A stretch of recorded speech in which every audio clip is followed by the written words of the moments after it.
Okay, so today's lesson we want to look at indicators. All right, very interesting uh, lesson today. We're going to take this company as an example, EDV, and this is on a live account. So the prices should be moving up and down. This is 15 minutes. If we change it to 30 seconds and we zoom in,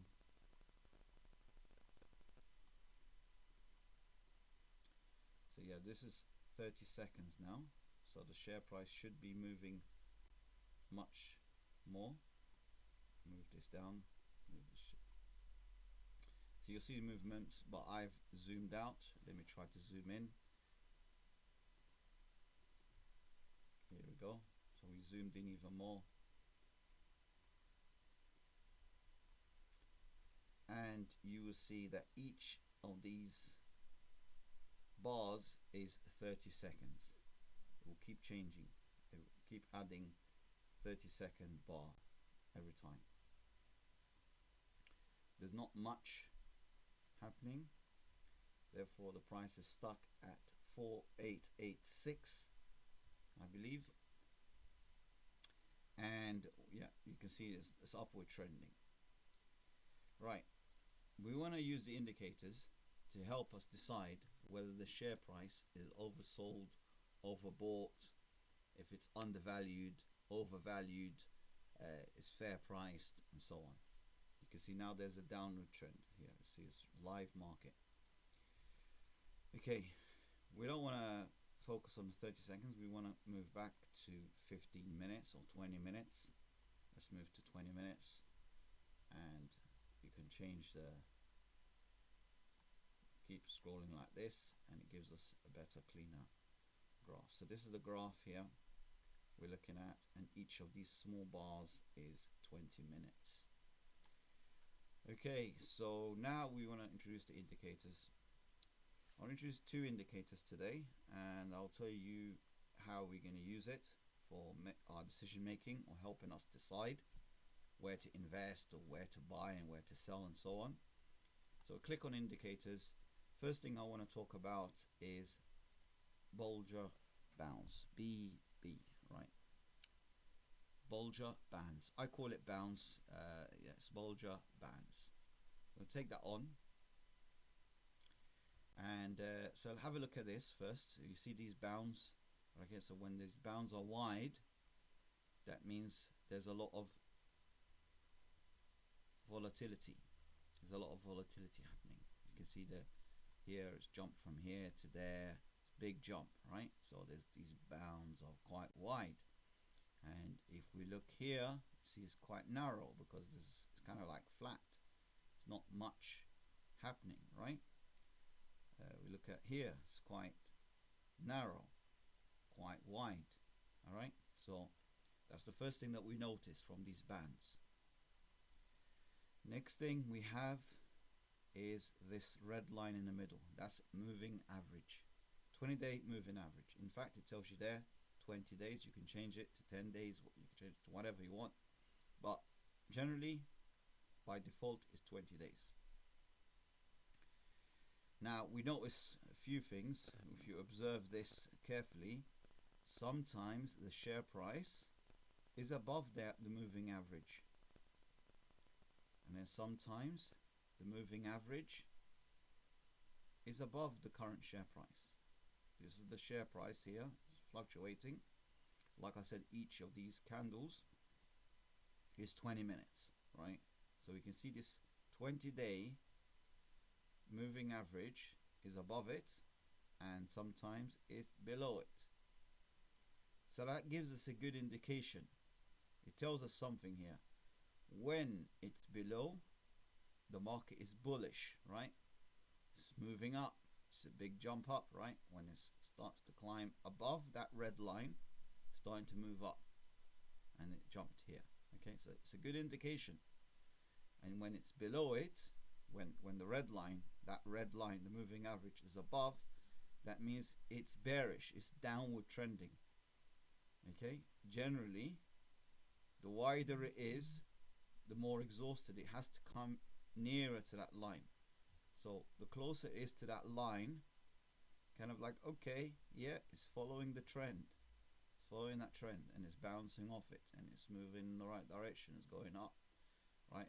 But once it starts to break that, once it starts to move down, that means it's a good signal for us that the price is going to change direction. There's a change of direction. You see, here it's above and now it's coming close to that red line, and then it breaks it. And then suddenly, although it does retreat a little bit, suddenly it gives us a signal that the next day, so the next period, it started at a very low, lower than the previous day. So if you could look at this section, right? If you look at this section, let's draw a box.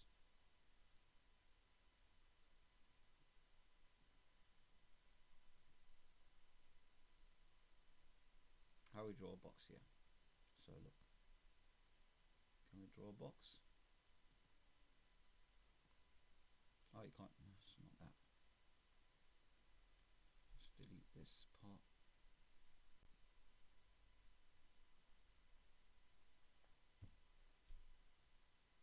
Delete. Okay. Let's look for a box.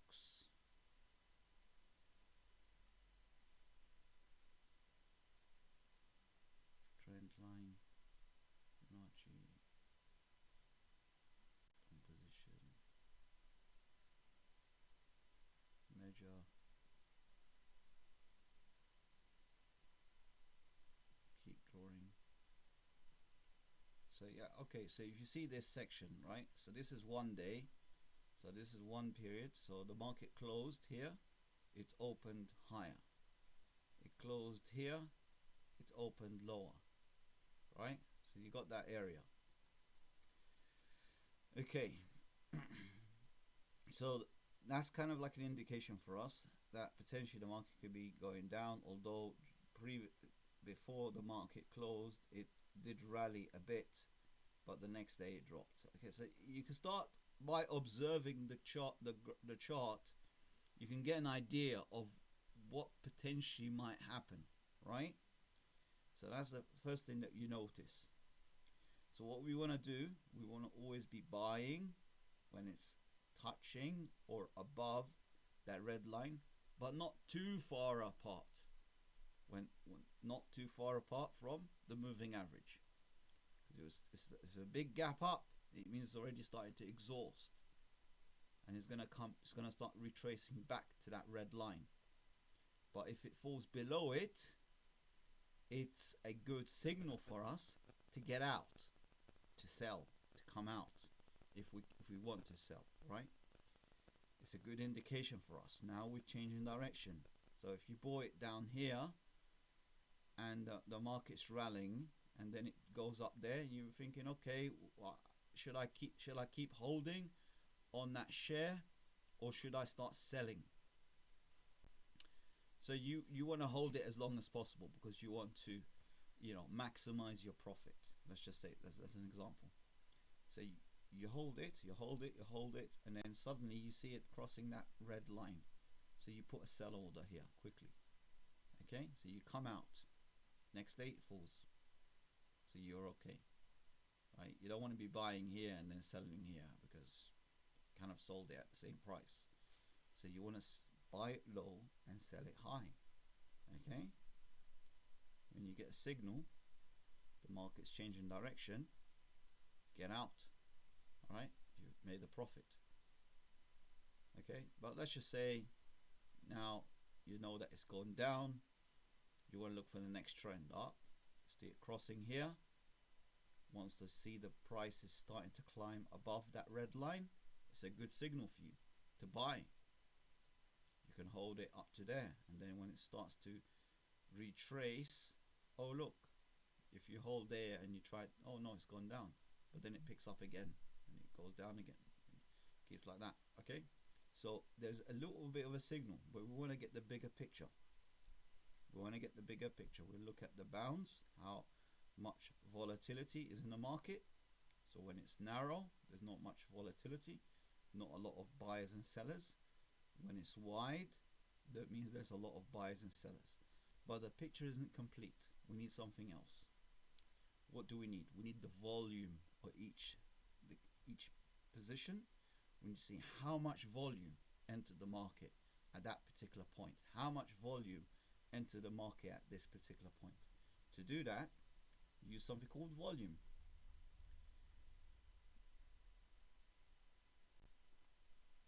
Okay, so where is the, maybe I've put it down. It's not, why is it? Oh, because I'm drawing. Okay, let's just remove that drawing here. Okay, so and volume, net volume. Let me just do this one. So I've got two volumes. I think this was, we don't need one of them, so let's just delete that one. Okay, so we got the volume down here. So you can see at this position, look at that red, that big spike. Okay, at this point there's a lot of volume trading, changing hands. It's red because the candle up there is red. Okay, so whenever there's selling, there has to be buying. Okay, so the share price is changing hands. So here's the volume, the shares are changing hands. Okay, so not necessarily that it's red is bad or anything like that. Okay, just a reflection of the overall winners. There's been more selling than buying, and the share price has been dropping, so that's all it means. But for you to sell, someone is buying from the other end. Okay, it's changing hands, that's all it is, right? So these points are interesting for us because we can see the volumes, we can see see that trend, you see that's coming down like that. So there's a lot of volume here, and then a little bit of volume, less than this, right? So less volume here, where these bands are narrow, and the band is wide here when there's higher volume. Okay, so a lot of volatility. So that gives us a little bit gives us another piece of the puzzle, right? Gives us a little bit of a picture. Okay, so imagine that, you know, there's like 5-6 people, or blindfolded, right? And each of them are standing at a different position of an elephant. So one person is holding the tail of the elephant, is trying to describe what he's holding. Another person is holding the trunk. Another person is holding the leg.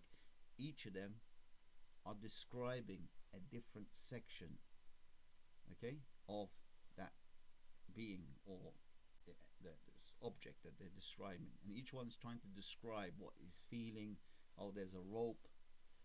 Someone's saying there's a big tube with the trunk, the leg, and they're trying to describe, and you are piecing together the different descriptions from these 6-7 people around that object, and they're giving you descriptions of the thing, and then you're piecing it together. So you're piecing together the puzzle, because this is all we're doing here, right? We're just trying to piece together, you know, see the bigger picture of where should we enter, where should we exit, whether we should hold, and so on. Okay, and where, based on just the technicals, based on the indicators. So I hope it's a little bit clearer, but it's going to become more clearer as we go on. So that's given us this kind of idea. We need another indicator. I'm going to introduce you to the relative strength index. Relative strength index. That will give us an idea. Let me just add it. RSI, relative strength index, and it's added it down here. Okay, so you can see it down here, this movement. Okay, and it appeared on the side here. We can put this away if we want to make the graph bigger, or we can just open it up and it's here. We can make it, you know, hide it, and we can make it appear.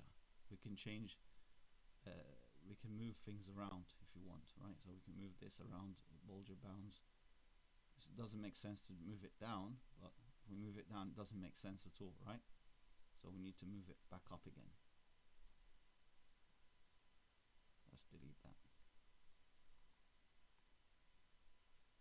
Okay, we're going to move the put the Bollinger Bands back in again. I call it Bollinger Bands, but it's called Bollinger Bands. Here we go. So we got it back where we started. Okay, I'm gonna tell you how you can use the RSI to give us an idea, you know, of whether the share price is being overbought, oversold, if it's just about right, fair price, it's not moving much. So I'm gonna give you that idea as well. So that's what the relative strength index, RSI, helps us with. As a rule of thumb, when the relative strength index is over 70, so there's 70 here, and when it's over 70, when it goes 71, it means the share has been overbought. Above 70 is overbought.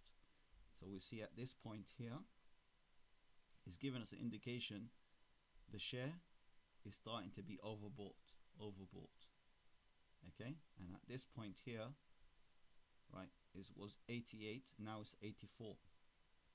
You can see it's starting to dive down, right? This relative, the RSI is diving down a little bit, right?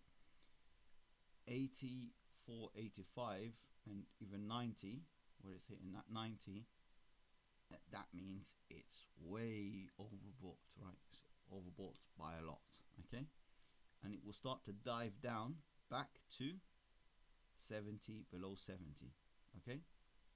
When it goes down to around 50, it's just about, it's about right, yeah? So according to this, the RSI, about the 50 mark is around here at this price. So we're expecting that share price to come down roughly around here, okay? Roughly around here. Let's draw a line just to make it clearer for you. So if we draw a line here, all the way down here, and it's a straight line. So we're expecting it, oh, stop here. Okay, so we're expecting it to be roughly around here when it's in that 50, the RSI, when the RSI was around about 50, that was about right, yeah? That was about the right price. You know, it's not overbought, it's not oversold. Okay, so 50 basically means momentum balance. You know, it's just about there, you know. It will always move above it and it will always fall below it. So it will always fluctuate between these points, right? It's not going to stay at that price straight. The price won't be just flat like that, right? There's always be volatility, movements up and down, right? We want to catch it when it's round here, and then we will have something that is a fair price, okay? Even better if we catch it when it's undervalued. We don't want to catch it at the just perfect price. We want to catch it below market value, cheap. Yeah, we want to get it cheap. The cheaper the better, right? Because then we have a bigger margin of profit. So that's the idea. So what happens when it's below 50? If we're going down to, let's say, 30. When it goes to 30, it basically means it's oversold. Let's see when it's 30. When it was ever 30. Oh look, it was 30 around here. Right, so it was 30 around here, 27. And here it was 18. 18, right? So here's another when it was oversold. There's a lot of selling, right? It was oversold. So according to this RSI, there was a lot of huge selling at these points, right? Which has made the share price, according to everything else, to be oversold, right? So if we focus here at this point, it's oversold. So we'll draw another line. Let's draw another line round about here, right? To make it obvious, right? Stop there. Maybe stretch it out for you so you can see it.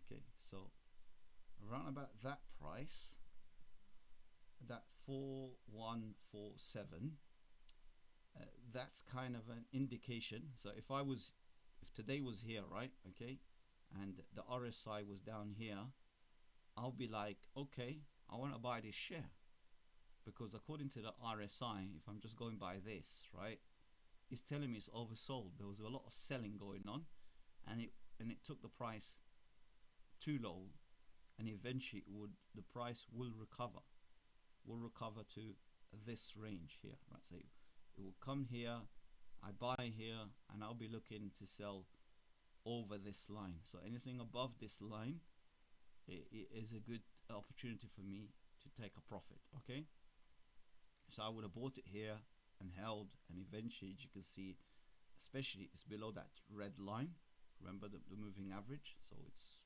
you know, it's a downward trend, and we see that it's oversold here.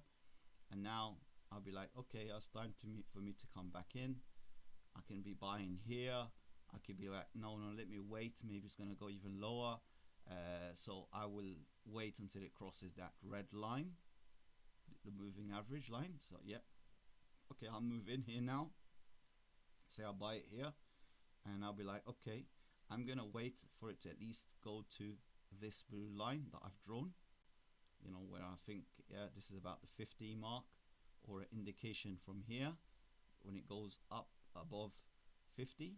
When it moves above 50, as you can see, if I just move it 52, it takes me to this point here. Okay, so it takes me to this point. I can thinking, okay, this is a fair price, but I'm expecting, because there's a lot of momentum, upward momentum, I'm expecting it to go even higher than 50. So I'm gonna say, well, let me wait until it goes to maybe 60 or something. So I'll be like moving the chart until it goes to, oh look, 70. So 70 is around here. So at this price, I'll be like putting my selling order, right? I'll be trying to sell here. Although it did move higher, but I'm, you know, I never expected it to go, the RSI to go 85. Let's say I just didn't know, and all I can see was this bit here. I'll be like, okay, I'll come here and I'll wait for it to move, and then I'll be like, okay, now it's over 50. I think I'll be selling here, right? And that's where I would have sold. Okay, I hope you can understand this so far. And if it's new, I know sometimes it can go over your head. I'm trying to like give you as much information as possible. So these are just two indicators. I don't want to bombard you with too many indicators at the same time. There's other stuff that we're going to use to help us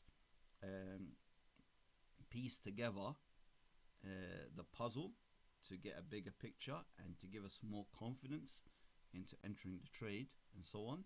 But this is just two for now. Let's just keep it simple. And the volume is very clear. This is just shows you the volume at this particular point, and you will see like that, right? So this is the 20 minutes chart, and I've got the indicators I've added was Bollinger Band. Okay, I've got two trend lines which I just drew myself. I can take them off, right? So I could just hide it. I've got the volume, which is down here, and I've got the RSI down here. Okay, I hope it's clear. Now, before I end the video, I want to get you to practice. We're going to forget about the demo account, right?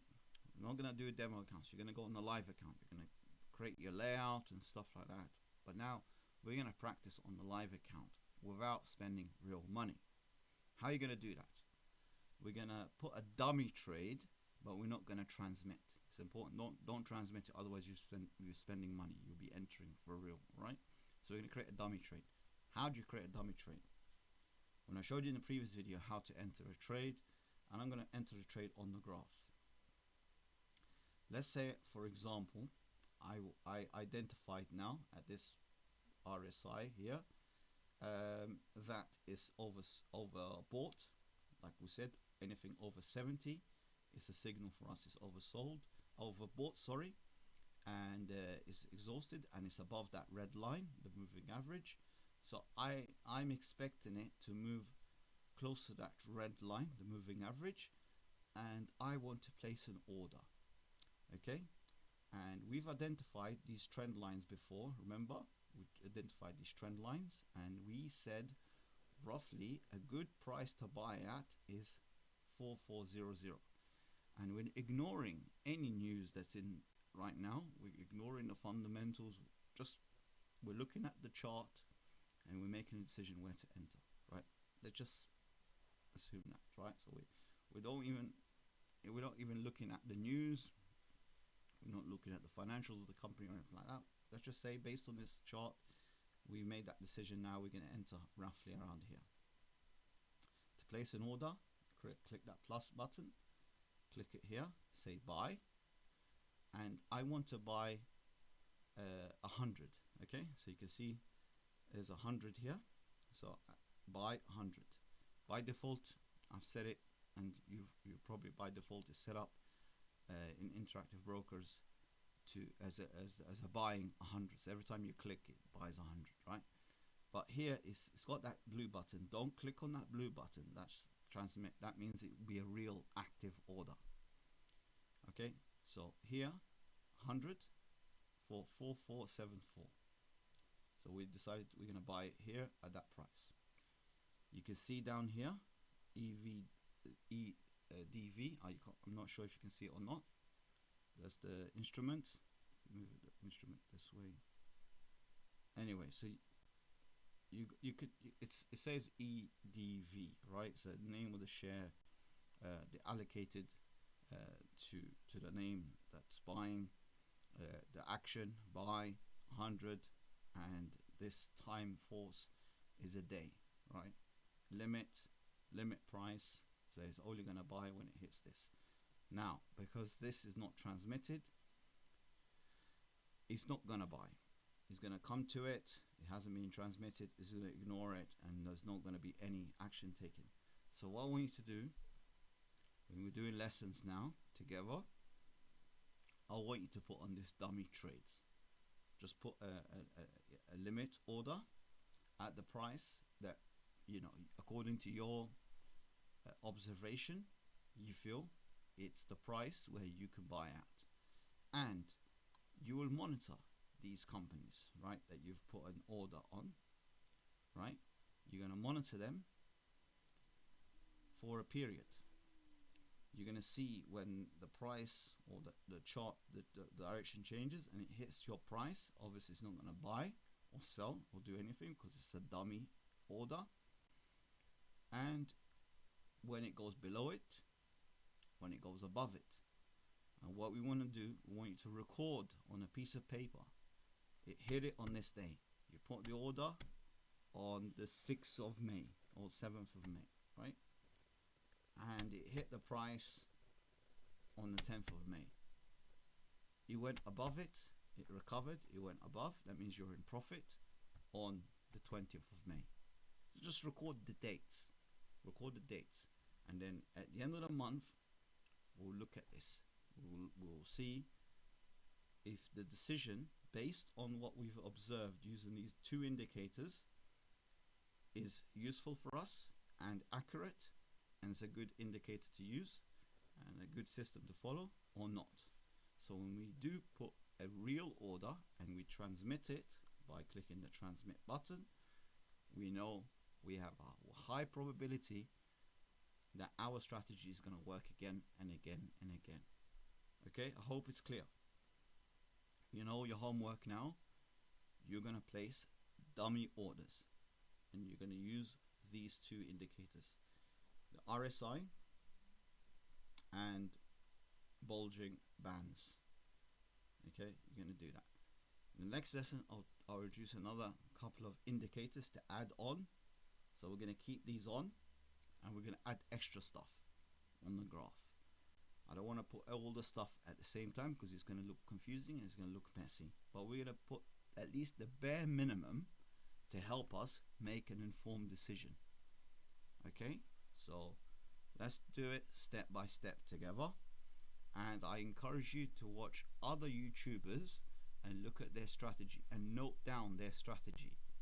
And maybe we can find a better system, or we can refine our system and make it even better by saying, okay, they've got a good strategy or a good idea, they're using a particular indicator that can help us complete the picture, get a more clearer picture, and so on. Okay, so I want you to also watch other people's strategies, other people's ideas, and note it.